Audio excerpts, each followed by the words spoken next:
I কিছে শুনো, আমি আসতেছিলাম শুটিং এ, একটা রিক্সা বলে নিজে একটা সাইড দিয়ে যাচ্ছে, ওটা রং সাইড। আমি বললাম যে যাই না এই সাইড দিয়ে, দেরি হবে। বলে কি আপনি কি আমার চাইতে বেশি জানেন, এদিক দিয়ে গেলে তাড়াতাড়ি হবে। সে রং সাইড দিয়ে যাবে। আমি বল ভাই আপনি আমাকে চিনেন? ভাই আপনার মতো চেনা দরকার নেই, আপনার মতো যাত্রী আমার দরকার নেই, আপনি নামেন। রং সাইড দিয়ে গেলে যাবেন, না গেলে না যাবেন। তো মন খারাপ করবো না, কি করবো? হ্যাঁ হ্যাঁ, কি আজব ব্যাপার। এই জন্য এরকম শুটিং করতে হবে না।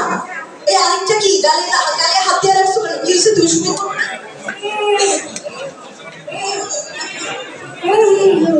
আর দুটো মাইক দিতে পারেন। দেখো আমার দাঁতে ব্যথা, তারপরে আমি শুটিং এ আসছি, শুটিং তো বাদ দেওয়া যাবে না।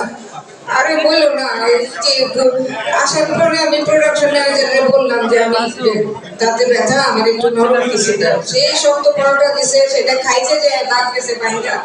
এখন আমি ব্যথা করতেছে, কেমনে যে শুটিং করবো, তার মধ্যে মানে আবার মানে মডার্ন মায়ের লাগতেছে, দিয়েছি বলতে হবে, তারপরে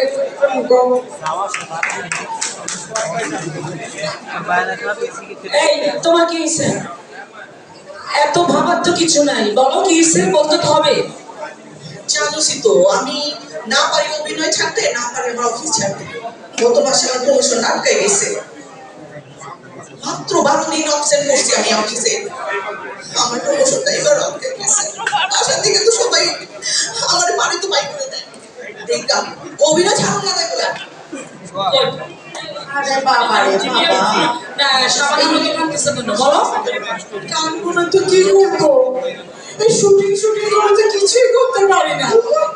সবার ছেলেটা বাইরে থাকে, ফোন করে, কিন্তু ফোনে ধরতেও পারি না। নেই পাই না, শুটিং করতে নিয়ে যাই, সেখানে কিছুই পারি না।